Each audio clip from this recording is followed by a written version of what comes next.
একবার সবাই প্রাণ মেরে আরেকটা বার দরুদ পড়ুন, আল্লাহুম্মা সাল্লি আলা, সবাই পড়ে, মাওলানা মুহাম্মদ ওয়া আলা আলি।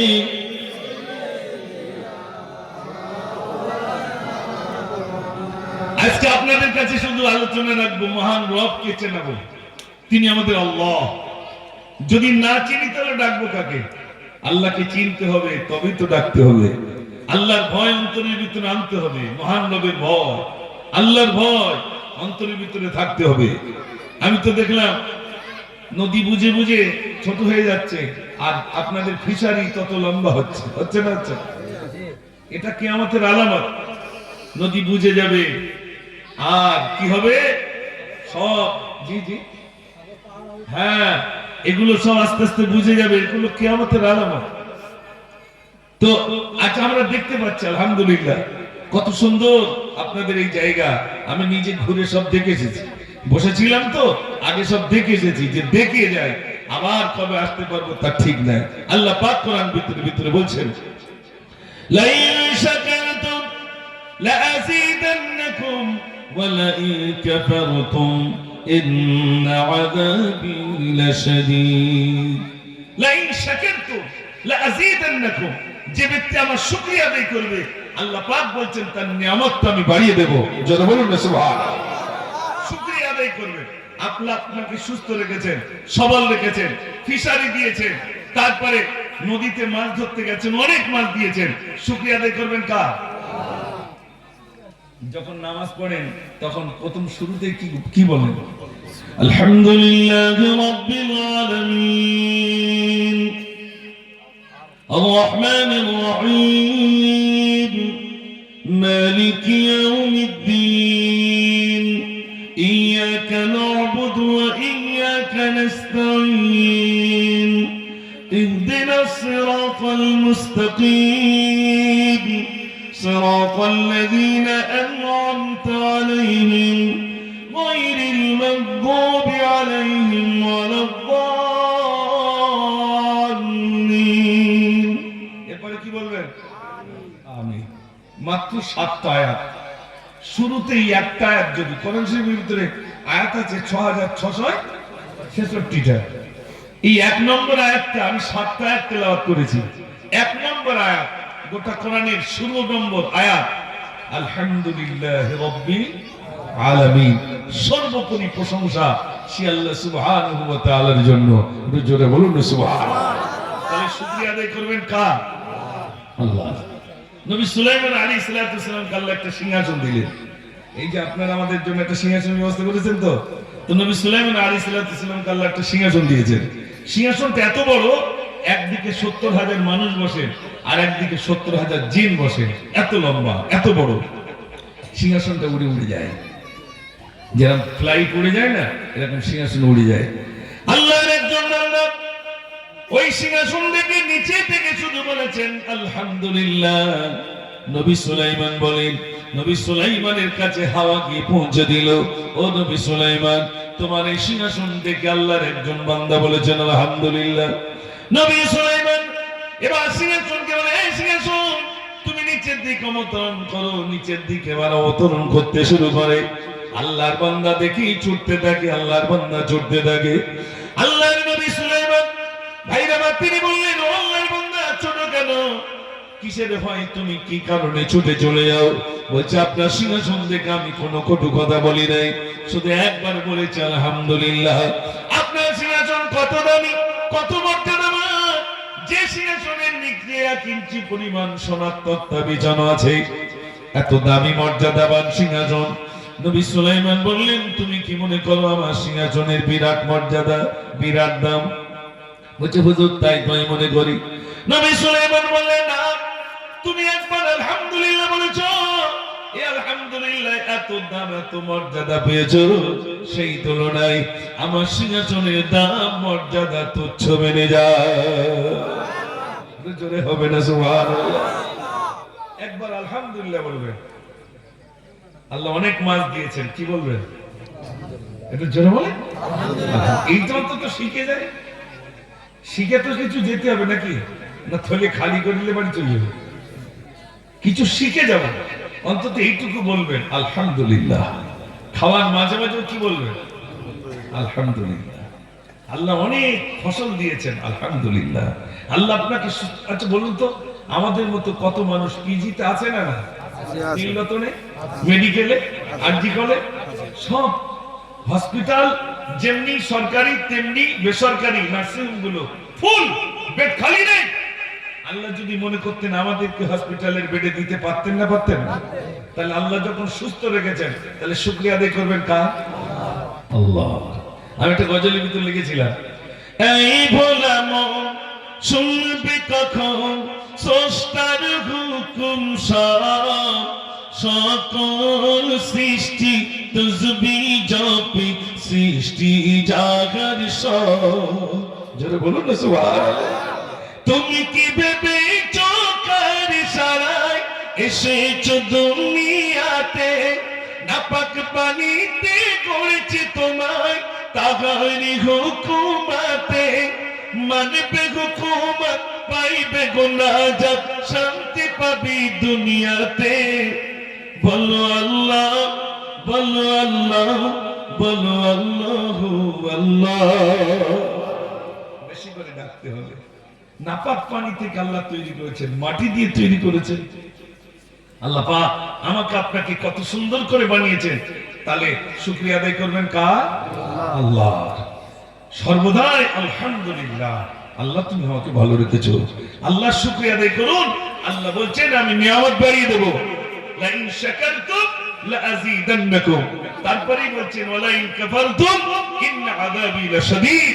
যে ব্যক্তি আমার নাশুকরি করবে আমি আল্লাহ তার জন্য আযাবের ব্যবস্থা রেখে দিয়েছি। এই জন্য আমার ভাইরা শুকরিয়া আদায় করবেন, শুকরিয়া আদায় করবেন। আল্লাহ পাক কোরআন শরীফে আবার বলছেন, ইয়া আইয়ুহাল্লাযীনা আমানু তাকুল্লাহা হাক্কা তুকাতিহি ওয়া লা তামুতুন্না ইল্লা ওয়া আনতুম মুসলিমুন। আল্লাহ রাব্বুল আলামিন বলেন, বিশ্বজিগণ, হে আমার বান্দারা, তোমরা আমাকে ভয় করো, ভয় করার মতো ভয় করো। তারপরে বলছেন অতক্ষণ পর্যন্ত মৃত্যুবরণ করো না, যতক্ষণ পর্যন্ত প্রকৃত মুসলমান না হতে পারবে ততক্ষণ পর্যন্ত মৃত্যুবরণ করো না। কথাটি কার কথা? এটা জোরে বলেন। আল্লাহ বলছেন যে আমাকে ভয় করো, তারপরে বলছেন প্রকৃত মুসলমান হয়ে মৃত্যুবরণ করো। তাহলে প্রথমে বলছেন আমাকে ভয় করো। এখানে যারা আছি আল্লাহর ভয় অন্তরে আছে? হ্যাঁ, যদি আল্লাহর ভয় থাকে ফজরের সময় যখন আযান হবে বাড়ি ঘুমিয়ে পড়বে, তাই তো? জোরে বলে। আল্লাহর ভয় থাকলে কোথায় যাবে? জোরে বলে। আল্লাহর ভয় কোথায়? শোনেন, আল্লাহর ভয় অত সহজ ভাই। আমার কিতাবের ভিতরে এসেছে হযরত ইবনে ফারুক রাদিয়াল্লাহু তাআলা গভীর জলিতে অলিতে গলিতে ঘোরাফেরা করে এমন একটা গলির ভিতরে গেলেন, গিয়ে দেখছেন মা আর মেয়ের ভিতরে কথোপকথন হচ্ছে। মা মেয়েকে জিজ্ঞাসা করছে, মেয়ে গত রাতে কতটা গরুর দুধ হয়েছিল? ছোট্ট মেয়েটি বলছে, মা গত রাতে 10 কেজি দুধ হয়েছিল। আজ কতটা হয়েছে? ছোট্ট মেয়েটি বলে, মা আজ মাত্র 7 কেজি দুধ হয়েছে। মা বলল, তাহলে এক কাজ কর, তাড়াতাড়ি করে দুধে একটু পানি দিয়ে দে। সকাল হলে কত মানুষ আসবে দুধ নেওয়ার জন্য, যে তোর দুধ কমে গেছে তুই তাড়াতাড়ি করে পানি দিয়ে দে। মেয়েটি বলল, মা যদি দুধে পানি দেই কেউ যদি জানতে পারে সর্বনাশ ঘটবে।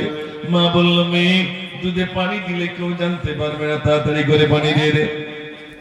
মেয়েটি বলল, মা দুধে পানি দেব না, যদি প্রধানমন্ত্রী জানতে পারে সর্বনাশ ঘটে যাবে। বলছে কেউ জানতে পারবে না, তাড়াতাড়ি করে পানি দিয়ে দে। মেয়েটি এবার বলছে, মা যদি দুধে পানি দিই দুনিয়ার কেউ যদি না জানতে পারে, আসমানের মালিক, জমিনের মালিক, কুল কায়নাতের মালিক আমার আল্লাহ, তিনি তো দেখতে পাবে। জোরে বলুন না সুবহানাল্লাহ। দুনিয়ার কেউ না দেখতে পেলে দেখতে পাবে কে? আল্লাহ। যদি দুধে পানি দেই আল্লাহ দেখতে পাবে। আর আমরা মাছ ধরছি, মাছ বিক্রি করার সময় ঘন ঘন পানিতে চুবাই না চুবাই না? জোরে বলুন। কেন বলুন তো? হ্যাঁ, ওজন বাড়ার জন্য। আমাদের দিকে বাগদা চিংড়ি হয়, আপনাদের দিকে হয় নাকি? হয়। তাহলে তো একই, আলহামদুলিল্লাহ। বাগদা চিংড়ি ওজন যাতে বেশি হয়, ডাক্তারখানাতে ইঞ্জেকশন সে নিয়ে এসছে, পানি দিয়ে ফাঁসায় পুশ করছে, একটু বেশ পানি ঢোকালে মোটা হয় না? হয় না? মোটা হয়, লম্বা হচ্ছে। ওতেও সুখ হচ্ছে না। বিল্ডাস থেকে পেরেক এনেছে, পেরেক, একটা পেরেক একটা চিংড়ির ভিতরে। ওজন বাড়বে না কমবে? ও ভাবছে কেউ দেখতে পাচ্ছে না। দেখতে পাচ্ছে কে? জোরে বলে। শুধু কি মাছ? টিকিট কাউন্টারে টিকিট কাটছে। ট্রেনের টিকিট না প্লেনের টিকিট না বড় লোক হওয়ার টিকিট? এইবার সবাইকে সম্পূর্ণ, হ্যাঁ, লটারির টিকিট মানে ওটা বড় লোক হওয়ার টিকিট, তাই তো নাকি? আর শুধু মিল হচ্ছে একটা অক্ষরের জন্য বাদই নেই, কাজ বেঁধেছে। এরকম প্লেয়ার আছে না? একটু জোরে কথা বলে। ও ভাবছে কেউ দেখতে পাচ্ছে না। দেখতে পাচ্ছে কে? আল্লাহ। আমাদের ওখানে একজন লটারির টিকিট কেটে মোটামুটি বেশ কয়েক, মানে হাফ কোটি টাকার বেশি টাকা পেয়েছে। এবার বলছে আমি হজে যাবো। জ্যান্ত মেরে ফেলে টিকিটের টাকা কেটে, টিকিট মানে কেটে টাকা পেয়ে বলে কি করে আমি হজে যাবো? আর বলছে তুমি কেটে দাও, তোমার পড়বে না।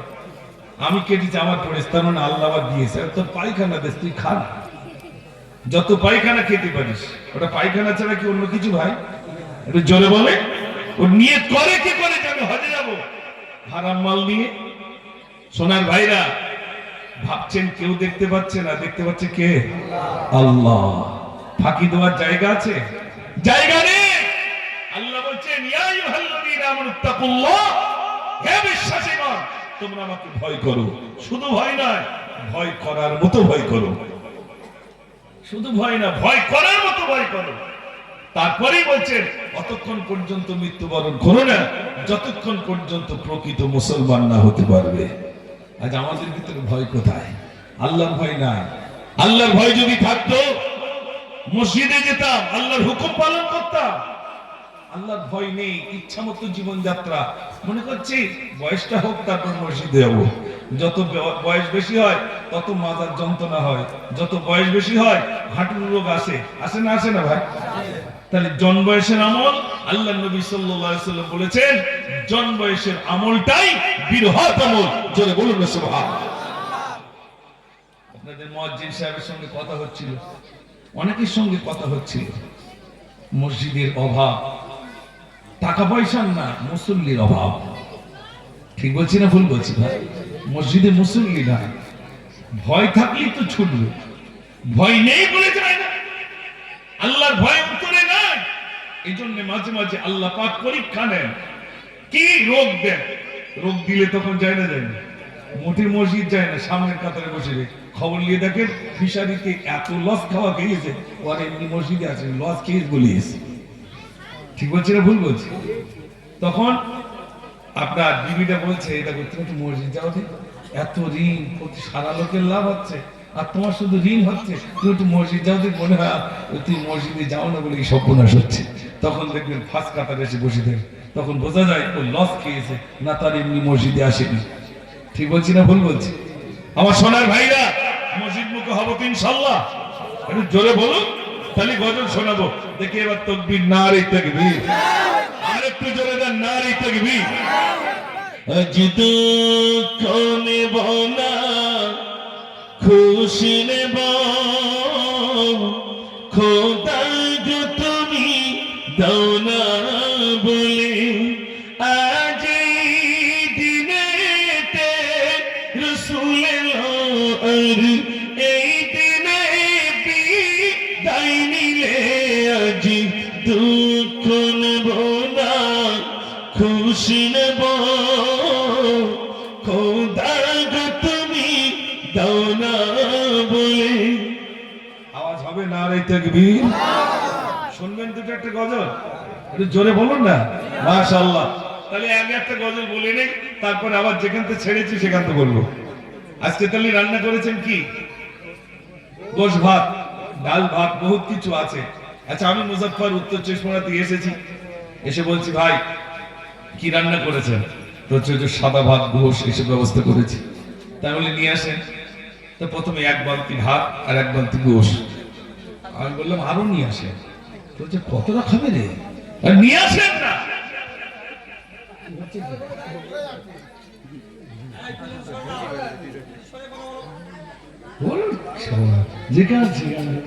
ওই দেখো বেলুন উড়ছে, সব চুপচাপ, কেউ কিছু বলে না। ছেলে পিলে ছোটাছুটি, মানে ওর মতো আমার নজর ওদিকে যাচ্ছে, নষ্ট। এগুলো একটা মনোসংযোগ। বেলুনগুলো ধরে ফাটিয়ে ধরে, ও তো মানে মেয়েদের কথা, মানে ট্রেনে উঠলে বোঝা যায় লক্ষ্মীকান্ত করে ট্রেনে, লক্ষ্মীর ট্রেন, ডায়মন্ড ট্রেন দেখলি বোঝা যায় না, যায় না? ওর দেখলি বোঝা যায়। বাবা তকবীর দেন জোরে, মায়েরা একটু ধরে রাখেন, সব ছেড়ে দিতে যেদিক পারিস যা। একটু তকবীর জোরে দেন, নারে তাকবীর। আর একটু জোরে দেন, নারে তাকবীর। আগে গজলটা বলে নেই, আপনাদের এখানে হিন্দু আছেন, মুসলিম আছেন, কি সুন্দর ভাবে মিলে আছেন, আছেন না নাই? আমাদেরকে কেউ ভাগ করতে পারবে? জোরে বলেন।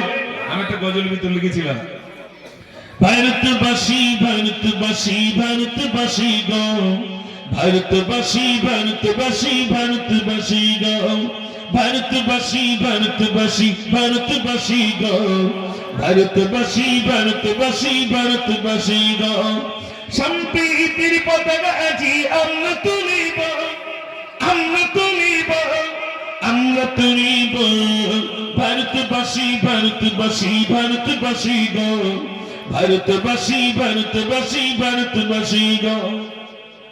ক্ষুদিরামের আশফাকুল্লার বলিদানের দেশ, রবীন্দ্রনাথের নজরুলের জন্মভূমির দেশ। ক্ষুদিরামের আশফাকুল্লার বলিদানের দেশ, রবীন্দ্রনাথের নজরুলের জন্মভূমির দেশ। কজনের নাম বললাম? চারজন। ক্ষুদিরাম, আশফাকুল্লাহ, তারপরে রবীন্দ্রনাথ ঠাকুর, নজরুল। চারজনের কথা বলেছি, কিন্তু চারজনের ভিতরে তিনজনের নাম জেনেছি। আশফাকুল্লাহর নাম শুনেছেন? বলে না, মুখে দাড়ি ছিল, মাথায় টুপি ছিল, তাই তার নামটা ইতিহাসের পাতায় জায়গা পাইনি। আশফাকুল্লাহ, এই তো আজ আয়াসার হচ্ছে, এসআইআর হচ্ছে, আমাদেরকে আমরা ভারতের নাগরিক কিনা তাই প্রমাণ করার জন্য কাগজপত্র। আর কত রকম প্রমাণ নেবে? আসলে ভাবছে সব বুঝি আমরা রোহিঙ্গা, বলছে না ভাই? আমাদেরকে তাড়িয়ে দেবে আর শেষ করবে। মুসলমান শেষ করতে পারবে বলে মনে হয়? আপনাদের কি মনে, একটা টিউ নদীতে হোক পুকুরে হোক, ওই আপনাদের পুকুরে চুবিয়ে রাখতে পারবেন? চুবিয়ে রাখতে পারবেন? টিউ টিউ হাওয়া দিয়ে রাখতে পারবেন? পারবেন না। ছেড়ে দিলে কি হবে? ভেসে উঠবে। মুসলমান কি চুবিয়ে রাখা যাবে না? এ ছেড়ে দিলে ফের কি হবে? ভেসে উঠবে। মুসলমান টিউয়ের জাতি, মুসলমানকে শেষ করা যায় না। জোরে বলে যাবে না। আমি লিখেছিলাম, তুই আশফাকুল্লাহর কথা বলি, শোনেন। আশফাকুল্লাহকে ইংরেজরা বন্দী করলো। ইংরেজরা বন্দী করে বলছে, আশফাকুল্লাহ তোমাকে ফাঁসি দেব। ফাঁসি দেবে? আমাকে একটু ওজন করুন। বলছে ওজন করে কি হবে? বলছে আমাকে এই জন্য ওজন করুন, ফাঁসির ভয়তে যদি ওজন কমে যায় ইতিহাসের পাতায় লিখবেন কাপুরুষ আশফাকুল্লাহ। আমার ওজন যা ছিল যদি তাই থাকে, ইতিহাসের পাতায় লিখবেন সুপুরুষ আশফাকুল্লাহ। আমার ওজন যা ছিল তাছাড়া যদি বেড়ে যায়, ইতিহাসের পাতায় লিখবেন বীর পুরুষ আশফাকুল্লাহ। একটু জোরে বলুন না সুবহানাল্লাহ। আশফাকুল্লাহ ফাঁসির 15 দিন আগে ওজন হচ্ছে 100 কেজি। যেদিন ফাঁসি হবে সেদিন আশফাকুল্লাহকে বলা হচ্ছে, আশফাকুল্লাহ চলো তোমাকে ফাঁসি দেব। মায়ের সঙ্গে দেখা করতে চাও? না, কারোর সঙ্গে দেখা করতে চাই না, আমাকে ওজন করুন। ফাঁসির 15 দিন আগে ওজন হচ্ছে কত? 100। যেদিন ফাঁসি হবে সেদিন আশফাকুল্লাহকে ওজন করা হচ্ছে, ওজন গিয়ে দাঁড়িয়েছে 150 কেজি। জোরে বলুন সুবহানাল্লাহ। ভারতের জন্য জান দিয়েছেন। ফাঁসির ভয়তে ওজন কমে না বাড়ে? কমে যায়। আর আলেমের ওজন বেড়ে গেছে, ইতিহাসের পাতায় নাম দেয়নি। দিলে স্কুল কলেজ ইউনিভার্সিটিতে মুসলমান যাবে, হিন্দুরা যাবে, সব জেনে নেবে। প্রথম মাঠ দিয়েছে কলমের মাঠ। কলমের মাঠ বুঝতে পেরেছেন? যে মুসলমানের কোনো অবদান নেই। এই হিন্দুস্তানে সব থেকে যদি বেশি অবদান থাকে সেটা মুসলমান। এই মুসলমানদের ভিতরে আলেমদের সব থেকে বেশি অবদান। জোরে বলুন সুবহানাল্লাহ। বিশ্বাস হয় বলে মনে হয়? চলে যান দিল্লি, ইন্ডিয়া গেটে আজ পর্যন্ত স্বর্ণাক্ষরে মুসলমানের নামের সংখ্যা লেখা আছে। সব থেকে বেশি অবদান মুসলমানদের। একটু জোরে বলুন না সুবহানাল্লাহ। আমি গজলের ভিতর লিখেছিলাম, ভারতবাসী ভারতবাসী ভারতবাসী গো, ভারতবাসী ভারতবাসী ভারতবাসী গো সম্প্রীতির পতাকা